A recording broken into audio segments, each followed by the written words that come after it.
The darkness of Titan's sky was only occasionally interrupted by the streaks of electromagnetic storms that had made the moon infamous throughout the solar system. Inside Monitoring Station Titan 7, a structure of reinforced steel and titanium alloy buried beneath nearly 200 meters of ice. Communications. Officer Levi Zhang stared at his console with narrowed eyes. He had been on the night shift for 6 hours already, monitoring the usual background noise of deep space, until something unusual caught his attention. "Major Quan," he called, his voice tense. "I'm picking up something different." Major Arya Quan, the commanding officer of Titan 7, moved from her station to stand behind him. Her dark eyes reflected the soft glow of the console as she leaned forward. "Show me." Levi's fingers danced across the interface. "It's faint, but distinctly repeating. Not natural background radiation."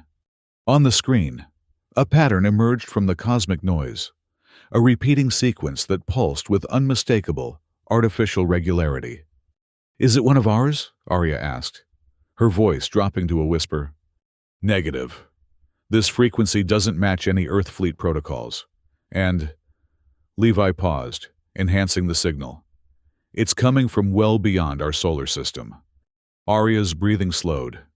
In the late 23rd century, humanity had spread throughout the solar system, establishing outposts on Luna, Mars, and various moons including Titan. They had developed relative light speed capabilities, allowing for interstellar travel, but contact with alien civilizations remained theoretical until now. "I'm running it through our decryption matrix," Levi said, his hands steady despite the gravity of the moment. As a veteran of the Titan War against space pirates, he had learned to maintain composure under pressure. The translation algorithms worked for several minutes, extracting meaning from the alien syntax. Finally, words appeared on the screen, and both officers fell silent as they read. "We are the inhabitants of planet Morales. We are being subjugated by the Zelkar race. Save us before our planet collapses in 12 days. Arya's military training kicked in immediately. "Authenticate this signal. Run every verification protocol we have." For the next hour, Levi worked tirelessly, analyzing the transmission from every angle. When he finally looked up, his expression was grave. "It's genuine. Major. And there's more. Embedded frequency patterns suggest advanced technology, consistent with a civilization capable of interstellar communication. This isn't random noise or a natural phenomenon." Arya straightened her back, the weight of the moment settling on her shoulders. As a former Europa miner, she had developed an instinct for survival in harsh environments. But this situation went beyond personal survival. "Send a priority red alert to Earth Fleet Command," she ordered. "Include all our analysis. This is first contact, Levi, and it's a distress call." 12 hours later, in the sterile conference room of Earth Fleet Command Headquarters, heated debate filled the air. Admiral Marcus Harrington, a tall man with silver hair and piercing blue eyes that had witnessed decades of service, stood at the head of the table, his gaze moving from one officer to another. "We know nothing about these Zelkar," he said, his voice a low rumble. "Intervention could expose humanity to retribution from a technologically superior species." Across the table, Colonel Patricia Morales slammed her palm down. "With all due respect, Admiral, what we're hearing describes genocide. The Morales have 12 days. We cannot stand by." Brigadier General Robert Singh leaned forward, his brow furrowed in concern. "Our ships have never engaged enemies outside our system. We have no data on their defensive capabilities or weapons technology." The room fell silent as Admiral Harrington paced, hands clasped behind his back. The decision weighed heavily upon him, the safety of humanity against the moral imperative to help. "Major Quan," he said finally, addressing the holographic projection of Arya, who remained on Titan 7. "You were first to receive this transmission. What's your assessment?" Arya's hologram flickered slightly before she answered. Sir, as Deathworlders, humans who have survived the harshest environments our solar system has to offer, I believe we have a responsibility. If we ignore this call now, what does that say about us as a species? The term Deathworlders resonated around the room. It had become humanity's unofficial title. Beings who had evolved on a planet with high gravity, extreme temperature variations, and countless natural disasters, making them uniquely adapted to harsh conditions. Admiral Harrington nodded slowly. Very well. Initiate Operation Dawnbreaker.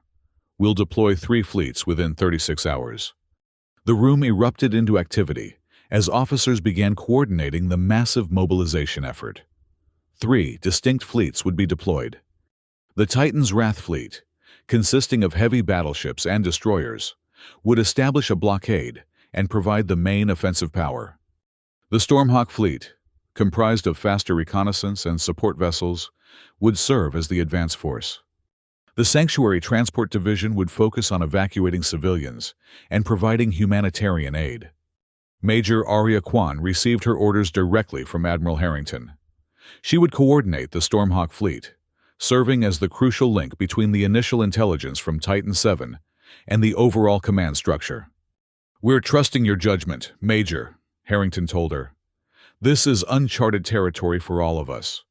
As the meeting concluded, Colonel Morales approached Harrington privately. Do you think we're doing the right thing, Marcus? The Admiral gazed out at the Earth, visible through the viewport. Its blue sphere a stark reminder of everything they were risking. I don't know, Patricia, but I know what we couldn't live with if we did nothing. 8 days after the emergency meeting, the Ghost Falcon, the lead stealth ship of the Stormhawk Fleet, slipped through the darkness of space toward the Mirali system.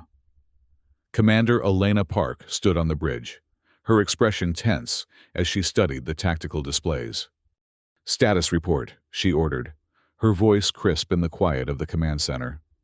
FTL drives functioning at optimal capacity, replied her second officer. We should reach the outer boundary of the Mirali system in approximately 6 hours. Park nodded, her thoughts turning to their mission. The Ghost Falcon had been dispatched ahead of the main fleet to gather intelligence and assess the Zelkar threat. As a stealth vessel, it was uniquely suited for this reconnaissance role. Dr. Malik Jensen, the ship's science officer, approached with a data tablet. Commander, I've been analyzing the additional transmission that Major Kwan forwarded to us. Park took the tablet, scanning the decoded message. Find our Warden Tayla in the underground city of Aloria. She has the map to the ancient space gate. Space gate? Park frowned. What do you make of it, Jensen? The science officer shook his head. Unknown. Could be a planetary defense system, or perhaps some kind of evacuation technology. Either way, it seems crucial to the Miralis. Park handed the tablet back. Then we find this Warden Tayla as soon as we enter the system. The next 6 hours passed in tense preparation.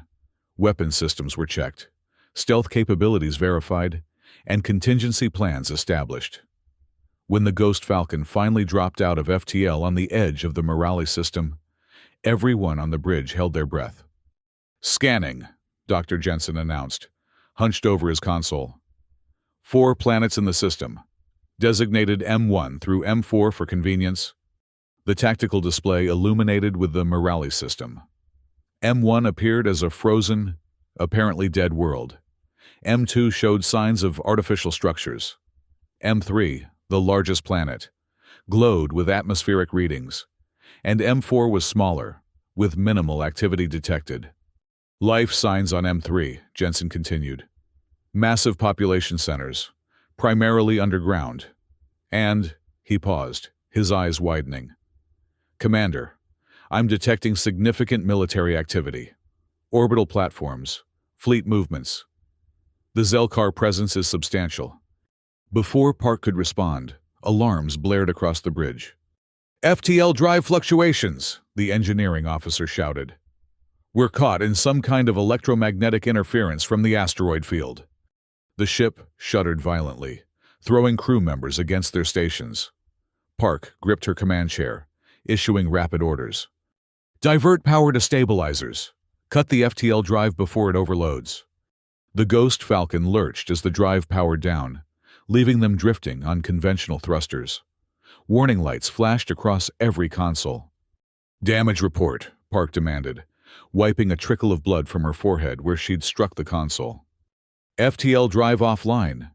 We need to make repairs before we can rejoin the fleet, the chief engineer replied. Recommend landing on M1. It's the closest body and appears uninhabited. We can make repairs while remaining hidden. Park weighed their options quickly. Without FTL capability, they were vulnerable, and the main fleet was still days away. Set course for M1. Maintain stealth protocols. Let's hope the Zelkar didn't notice our arrival. The damaged ship limped toward the frozen planet, using minimal power to avoid detection.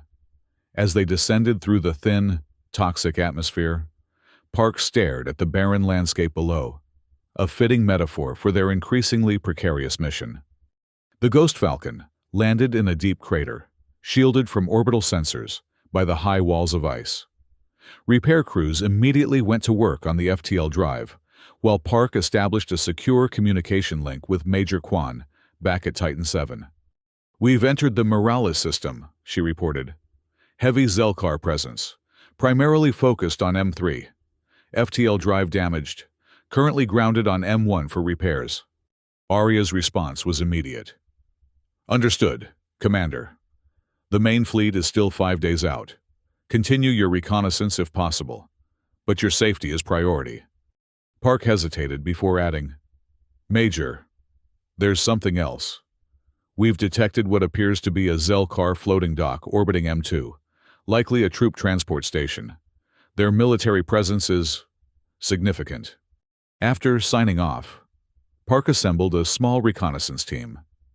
We need more intelligence while the engineers work on the drive. Lieutenant Jalen Ard, she addressed a lean officer with dark eyes and a reputation for expertise in sabotage operations. You'll lead a team to survey the immediate area. Look for anything that might help us understand what we're facing. Lieutenant Ard nodded grimly. Yes, Commander. We'll move out immediately. As the reconnaissance team prepared to depart, Dr. Jensen approached Park privately. Commander, I've been analyzing the atmospheric composition of M3, he said quietly. The Zelkar are systematically altering it, introducing compounds that would be toxic to the readings we're getting from the Morales life forms. This isn't just subjugation, it's terraforming for extinction. Park's expression hardened. Then we need to find this Warden Taylor as quickly as possible. Once the drive is repaired, we'll make for M3. What neither of them realized was that their arrival had not gone unnoticed after all. A small Zelkar stealth patrol had detected their emergency landing and was already moving into position around the crater. The ambush came without warning. Lieutenant Ard's reconnaissance team had barely moved a kilometer from the Ghost Falcon when the first energy blast seared through the frozen air. 3 Zelkar light fighters decloaked directly above them, weapons charged. Contact! Ard shouted into his comm. Hostile forces, taking fire. On the Ghost Falcon, alarms blared as the ship's sensors finally detected the Zelkar presence. Park raced to the bridge, issuing orders. Defensive positions, power up weapon systems. But they were at a severe disadvantage, grounded, with repair crews still working on the FTL drive. The first volley from the Zelkar fighters struck the ship's outer hull, sending tremors throughout the structure. Lieutenant Ardy and his team returned fire, but they were outmatched in the open terrain. Commander, he called through the static-filled comm. We need extraction. Access shuttle deploying now, Park responded, dispatching their only operational small craft to retrieve the stranded team. As the access shuttle descended toward Ard's position, 2 Zelkar fighters broke off to intercept it. Park watched in horror as they closed in, weapons charging. Evasive maneuvers, she ordered the shuttle pilot, but it was too late. The first blast clipped the shuttle's wing, sending it spinning. The second would have destroyed it completely. But Lieutenant R.D. made a decision that would later be recorded in fleet history. He activated all his remaining defensive charges simultaneously, creating a massive energy surge that drew the Zelkar fire away from the shuttle. The explosion lit up the frozen landscape like a miniature sun. When the light faded, Lieutenant Ard was gone, but the distraction had allowed the damaged shuttle to reach the remaining team members. Back on the Ghost Falcon, Park fought to maintain control of the deteriorating situation. The Zelkar fighters continued their assault, systematically targeting the ship's vital systems. "Hull breach in Section 4, reported the tactical officer. "We can't take much more of this." Park made the only decision she could. "Evacuate the ship. All personnel to emergency pods. Set the Ghost Falcon to self-destruct after evacuation." As crew members raced to the escape pods, Park downloaded all their intelligence data to a secure portable device. She was the last to leave the bridge, pausing only briefly to look back at what had been one of Earthfleet's most advanced vessels. The escape pods jettisoned moments before the Ghost Falcon exploded, the controlled detonation designed to take the Zelkar fighters with it. Park's pod, along with 5 others, skimmed the surface of M1, using the planet's irregular magnetic field to mask their trajectory as they headed for the dark side of the planet. Hours later, huddled in the cramped confines of the escape pod with 3 other crew members, Park assessed their situation. The self-destruct had eliminated the immediate Zelkar threat, but they were stranded on a hostile planet with limited supplies and no way to contact the main fleet. "We need to find shelter and regroup," she decided. "Once we've established a secure position, we'll attempt to repair one of the pod's communication systems." They set out across the frozen terrain, the landscape illuminated only by the distant sun and the ghostly glow of neighboring planets. The atmospheric suit sensors showed external temperatures of negative 180 degrees Celsius, deadly within seconds of exposure. After traversing nearly 5 kilometers, they discovered something unexpected, an artificial structure embedded in the ice. "It appears to be some kind of abandoned outpost," Dr. Jensen observed, scanning the entrance. "Non-Zelkar design, based on the architectural elements." "Morales?" Park questioned. "Possibly. The entry mechanism matches patterns from the transmissions we received." Park made a quick decision. "We'll investigate. It might provide shelter and resources, maybe even a way to contact M3. They carefully breached the entrance, weapons ready. The interior was dark but surprisingly intact, with technology that appeared dormant rather than damaged.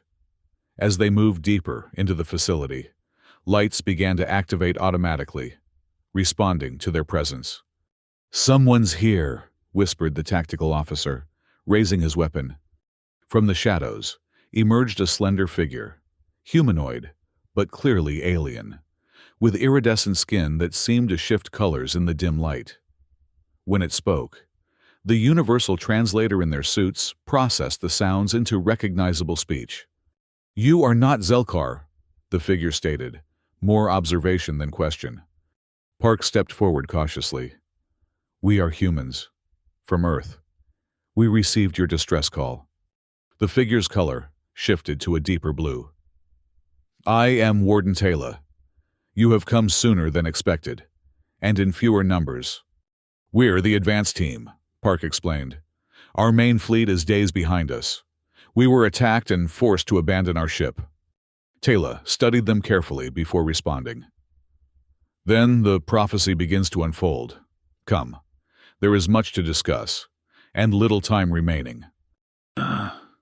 Major Arya Kwan stood on the bridge of the EFS Resilient, the command ship of the Stormhawk fleet, watching as the massive armada of Earth vessels prepared to enter the Morales system. The 3 fleets, Titan's Wrath, Stormhawk, and the Sanctuary Transport Division, represented the largest military force humanity had ever deployed beyond their home system. "Status report," she demanded, her voice tense. "All ships report ready, Major," replied her executive officer. "Titan's Wrath fleet is in formation. Stormhawk reconnaissance vessels are in position, and sanctuary ships are maintaining safe distance as ordered. Arya nodded, her mind on Commander Park and the Ghost Falcon. They had lost contact 4 days ago, and the lack of information was concerning. Were they too late already? Fleet-wide communication, she ordered. The communications officer nodded, indicating the channel was open. This is Major Arya Kwan. In moments, we will make the jump to the Morales system. Our mission is clear. Establish a blockade, neutralize the Zelkar threat, and evacuate as many Morales civilians as possible. We are Deathworlders, forged in the harshest environments of our solar system. Today, we extend that strength to protect others. Fleet Command out. At her signal, the massive fleet engaged their FTL drives simultaneously, creating a spectacular display of light as they tore through the fabric of space toward their destination. Meanwhile, deep beneath the surface of Morales M3, Commander Park and her surviving crew followed Warden Taylor through a network of underground tunnels. The structures were a marvel of engineering, vast caverns supported by crystalline pillars that seemed to glow with inner light. "Your cities are all underground?" Park asked, as they passed through what appeared to be a residential area, now eerily empty. "For generations," Taylor confirmed. "Our atmosphere became toxic centuries ago due to natural disasters. We adapted, building our civilization beneath the surface, where we could control our environment." "And the Zelkar, when did they arrive?" Taylor's colors darkened. 3 cycles ago, they came offering trade, technology, assistance. Then their true nature emerged.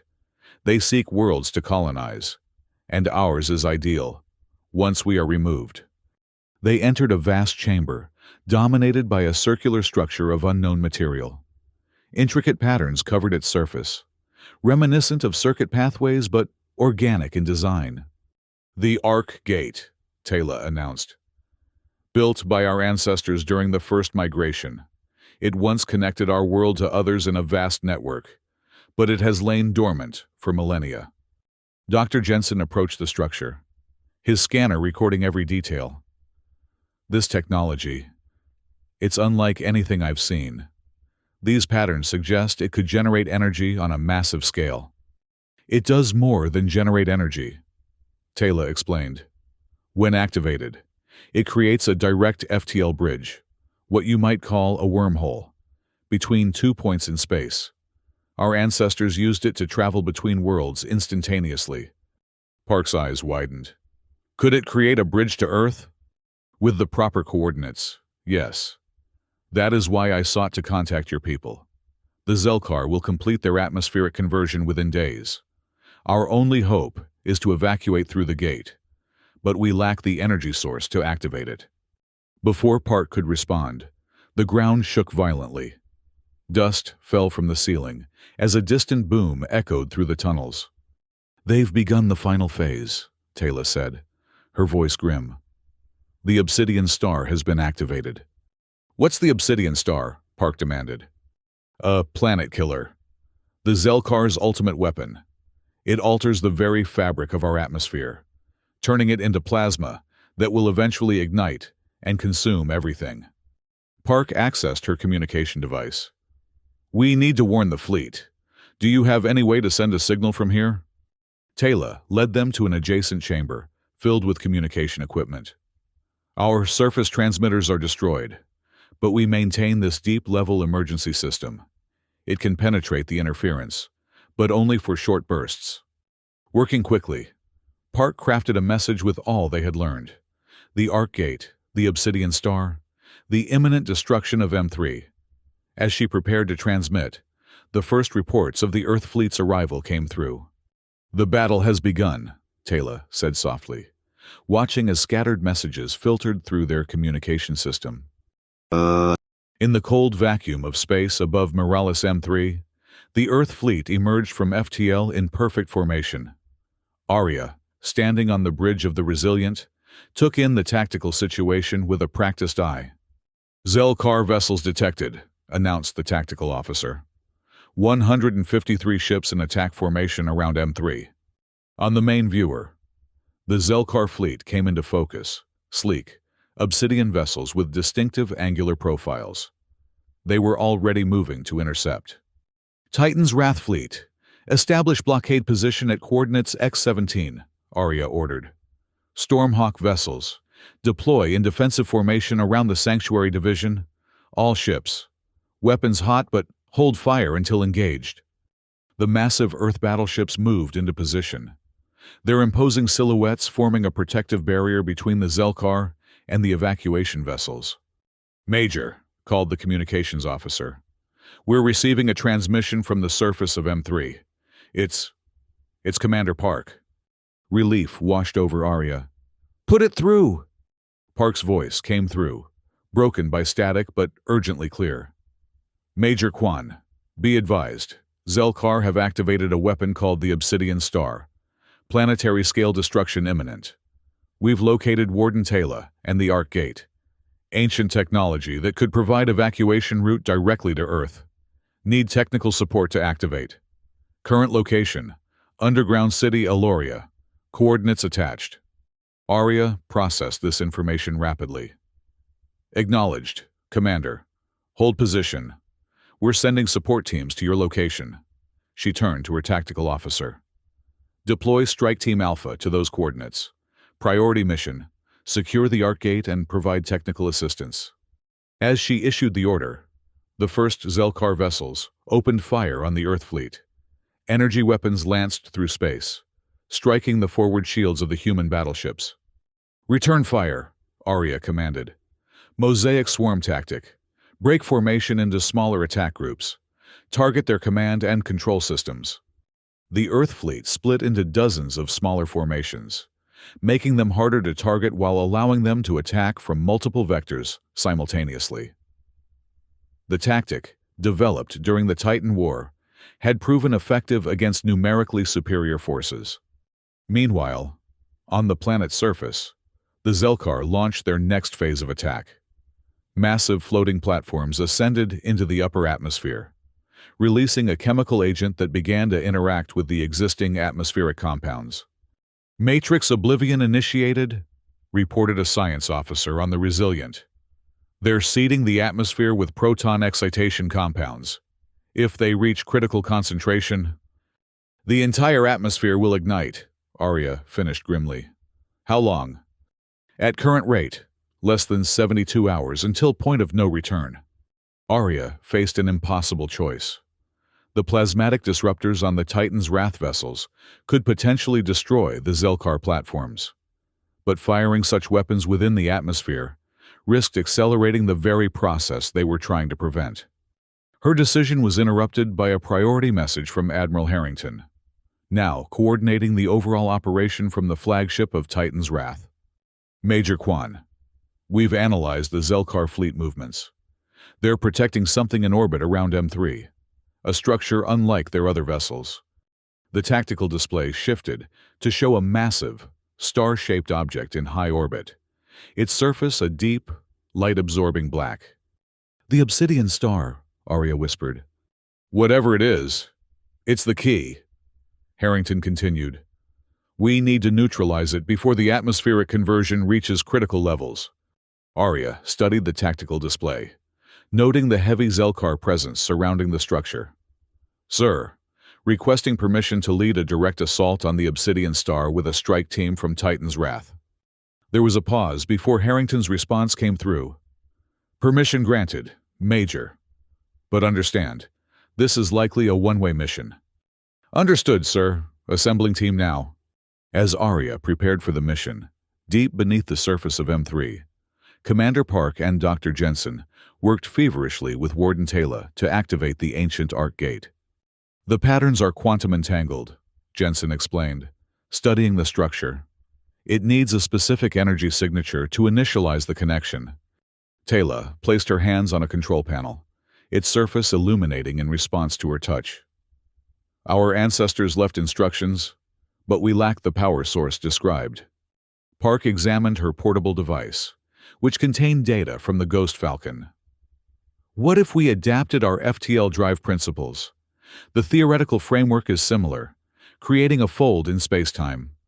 Before they could explore this possibility further, the chamber shook violently. Dust and debris fell from the ceiling as explosions sounded from the tunnels above. "They've found us," Taylor said, her color paling to a ghostly white. "The Zelkar ground forces have breached the upper levels." Park immediately organized their small group into defensive positions. "How many access points to this chamber?" "3," Taylor responded, indicating tunnels at different points around the vast room. "We hold those points at all costs," Park ordered. "Dr. Jensen, continue working on the gate. We need it operational before—" Her words were cut short as the first Zelkar soldiers appeared at the mouth of the nearest tunnel. They were tall, armored figures with multifaceted eyes that glowed with an inner red light. Their weapons were unlike anything Park had seen, living extensions of their armor that pulsed with energy. The battle for the Arc Gate had begun. In orbit above Morales M3, Major Arya Kwan led a squadron of 5 attack ships toward the Obsidian Star. The sleek vessels, designed for speed and maneuverability rather than heavy combat, were their best hope of penetrating the Zelkar defenses surrounding the weapon. "Approach vector calculated," reported her pilot. "We'll use the planet's magnetic field to mask our signature until the final approach." Arya nodded, her focus absolute. "All ships, maintain formation. We get one shot at this." As they accelerated toward their target, the battle raged around them. The Earth fleet had engaged the Zelkar forces in a massive confrontation that stretched across the Morales system. The Titan's Wrath vessels formed a defensive perimeter, their massive cannons exchanging fire with the Zelkar ships, while the more agile Stormhawk vessels darted between the larger combatants, targeting vulnerable systems. 60 seconds to target," announced the pilot. Arya opened a channel to her squadron. "Remember your training. We are Deathworlders, forged in ice and storm. Today, we bring that storm to the enemy." The squadron broke from their cover, accelerating toward the Obsidian Star. Immediately, Zelkar defensive systems activated, filling space with energy bursts and tracking beams. "Evasive maneuvers," Arya commanded. "Avalanche strike pattern." The 5 ships separated, each taking a different approach vector, while firing concentrated bursts at the Zelkar defensive positions. The tactic, developed in the harsh combat environments of Titan's upper atmosphere, was designed to overwhelm point defense systems through coordinated, multi-vector attacks. 2 of the ships were hit almost immediately, their shields flaring briefly before failing. One exploded in a brilliant flash. The other spun away, crippled, but still moving toward the target. "Continue the approach," Arya ordered, her voice steady despite the loss. "All power to forward shields." As they closed on the Obsidian Star, its true nature became apparent. It wasn't simply a weapon. It was a massive energy collection and amplification system, designed to focus and project plasma on a planetary scale. Even now, they could see energy building within its core, preparing for the final stage of atmospheric conversion. "We need to target the central hub," Arya determined, analyzing the structure. "That's where the energy is being channeled." Her ship shuddered as a Zelkar beam grazed their shields. Warning lights flashed across her console.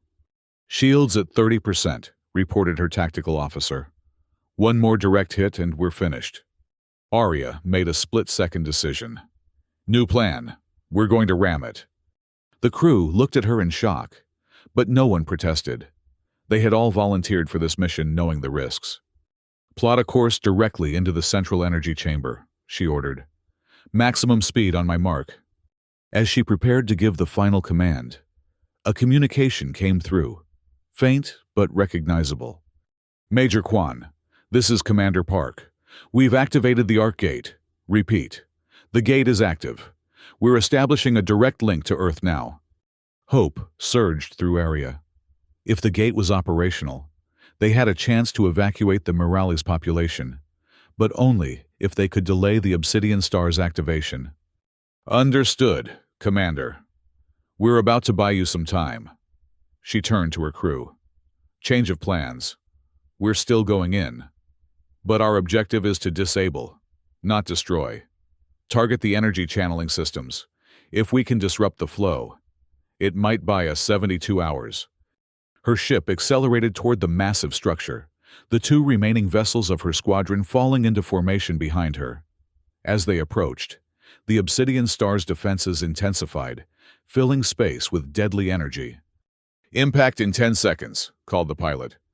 Arya took one last look at her crew, humans who had volunteered to risk everything for a species they had never met. In that moment, she understood what it truly meant to be a Deathworlder, not just surviving harsh conditions, but choosing to face death itself when principles demanded it. "For Earth and Morales," she said simply. The three ships plunged into the heart of the Obsidian Star. The explosion was visible from the surface of Morales M3, a brilliant flash that momentarily outshone the system's sun. In the Arc Gate chamber, Commander Park and the survivors watched in awe as the energy surge registered on their instruments. "They've done it," Dr. Jensen confirmed, reading the data. "The Obsidian Star's energy matrix is destabilized. It's still functional, but the final conversion sequence has been delayed." Park closed her eyes briefly, offering a silent tribute to Major Kwan and her team. Then she turned back to the Arc Gate, where a shimmering portal had formed within the ancient structure. "Status of the connection?" she asked. "Stable," Jensen replied. "We're receiving confirmation from Earth. They're reading our signal and standing by to receive evacuees." The battle for the chamber had been fierce. Of Park's original team, only she, Jensen, and two others remained. They had held off the Zelkar forces with the help of Morales defenders who had rallied to Warden Taylor's call. But it had been costly. "Begin evacuation immediately," Park ordered. "Priority to children, elders, and critical knowledge keepers." Taylor coordinated with her people, who began moving toward the gate in organized groups. The first Morales stepped through the portal with trepidation, disappearing in a flash of light. "Confirmation from Earth," Jensen reported. "They've arrived safely. Earth Fleet Command is establishing reception protocols now." As the evacuation proceeded, Park received updates from the battle above. The Earth Fleet was holding its own against the Zelkar forces, but casualties were mounting on both sides. The Sanctuary Transport Division had moved into low orbit, using the protection of the Titan's Wrath battleships to begin evacuating Morales from areas where the gate couldn't reach. Hours into the evacuation, an unexpected communication came through, a Zelkar transmission, directed specifically to Park's position. "I am Captain Selnar of the Zelkar Elite Guard," the message began. "I wish to speak with the human commander." Park approached the communication terminal cautiously. "This is Commander Elena Park of Earth Fleet. Speak your piece." The image resolved to show a Zelkar officer, his armor distinctive from the others they had encountered. "Commander, I have witnessed enough death.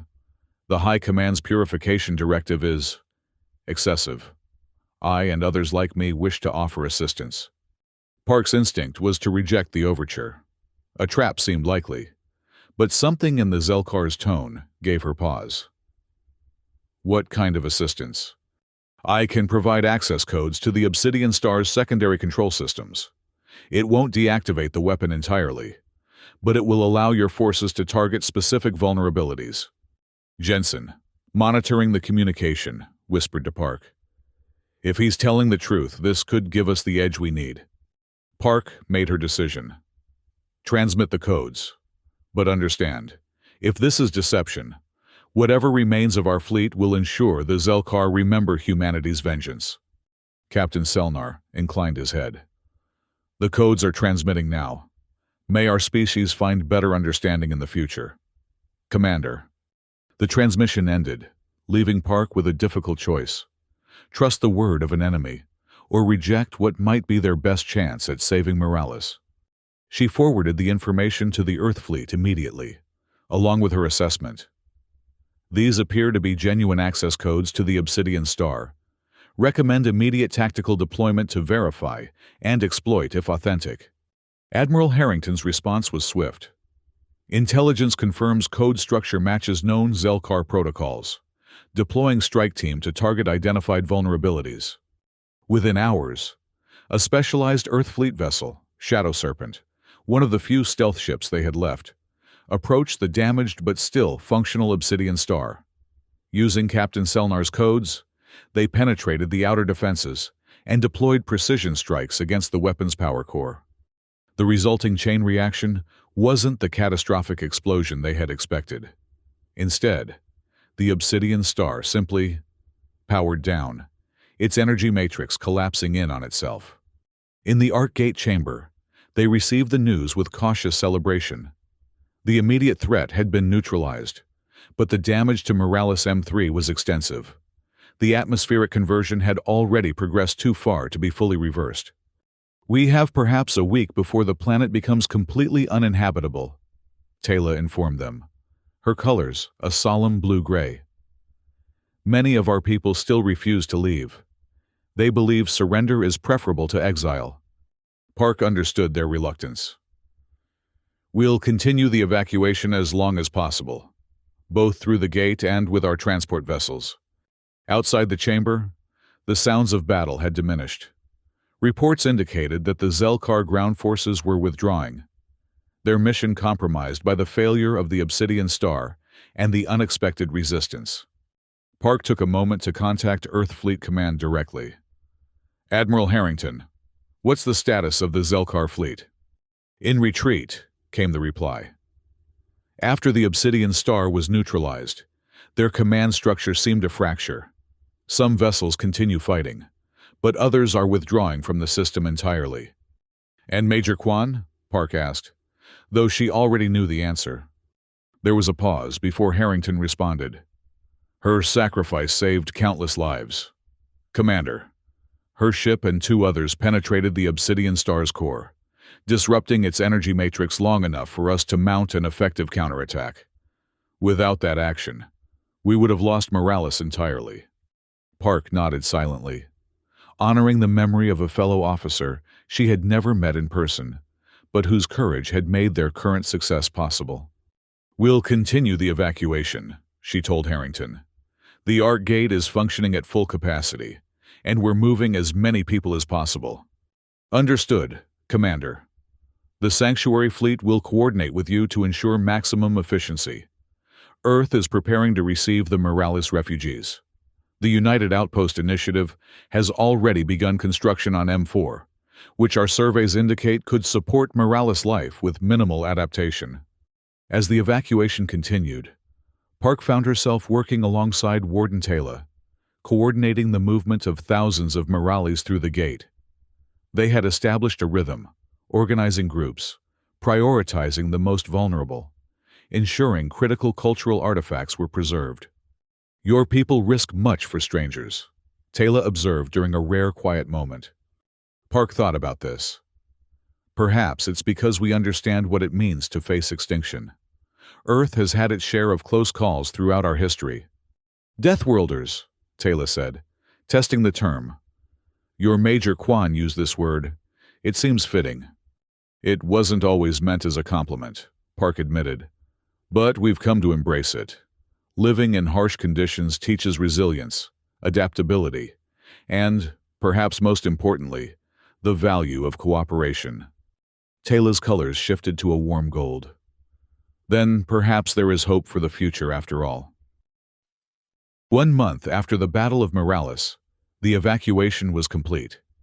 8 million Morales had been relocated, most to Earth via the Arc Gate, others to the hastily constructed outposts on M4.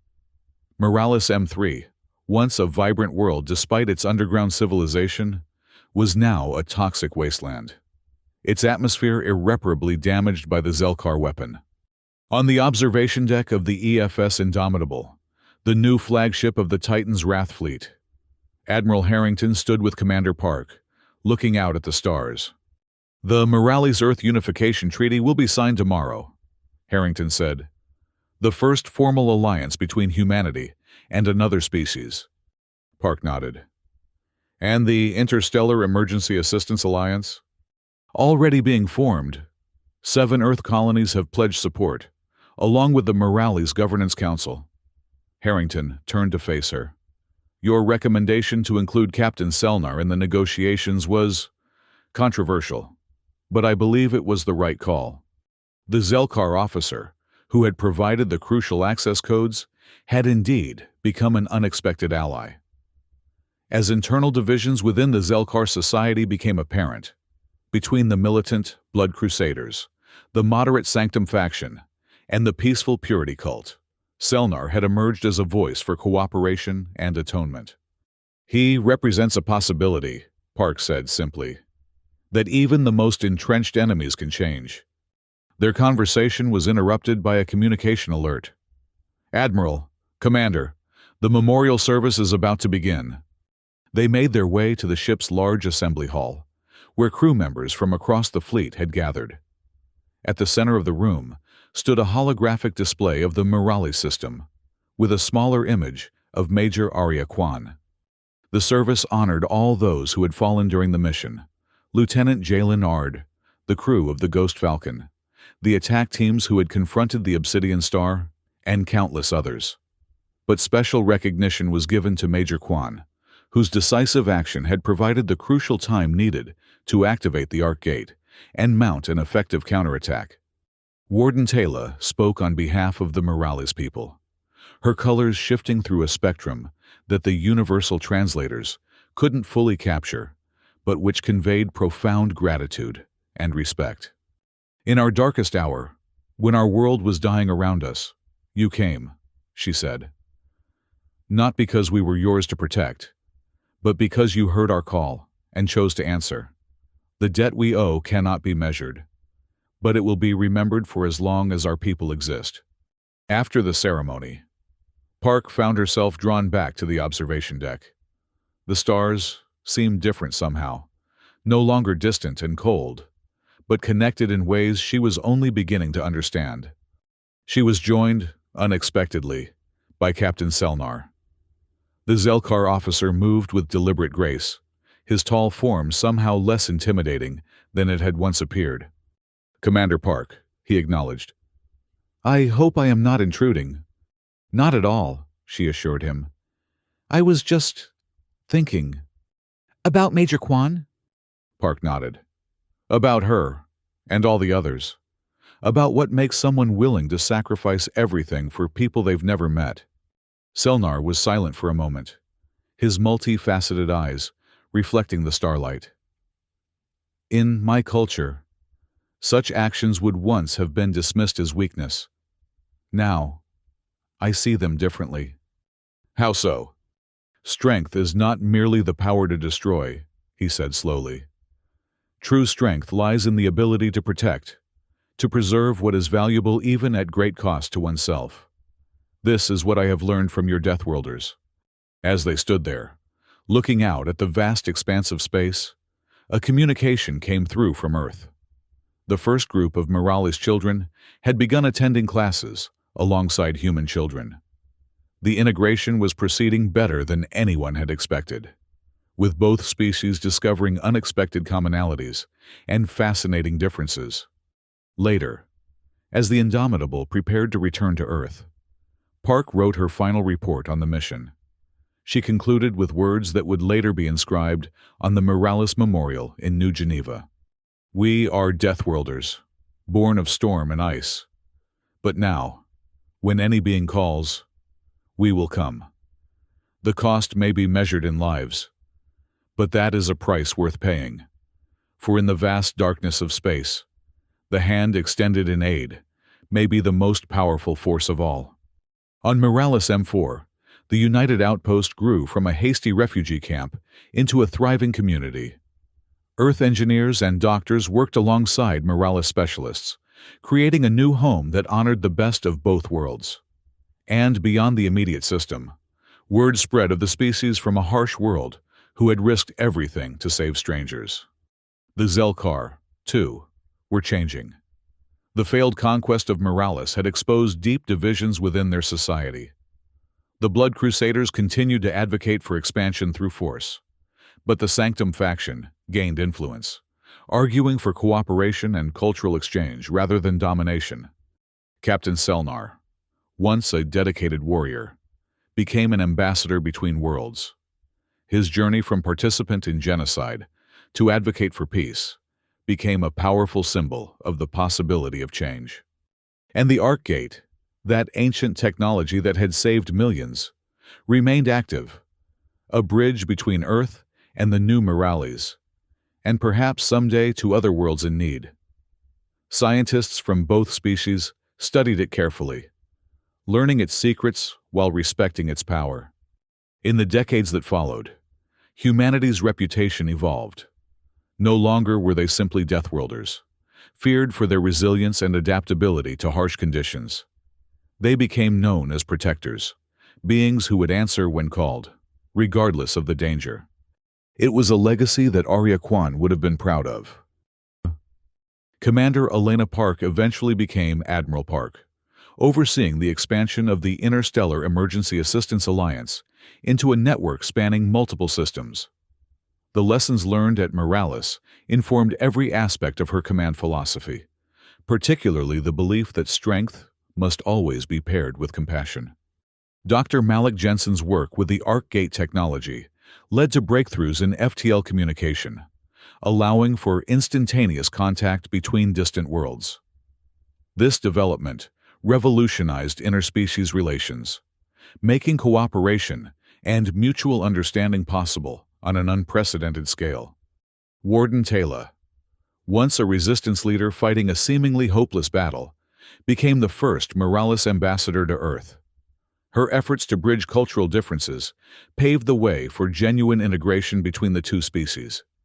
And somewhere in the vastness of space, a message traveled, passed from one civilization to another. It told of a species from a harsh world who had answered a desperate call, who had risked everything to save strangers.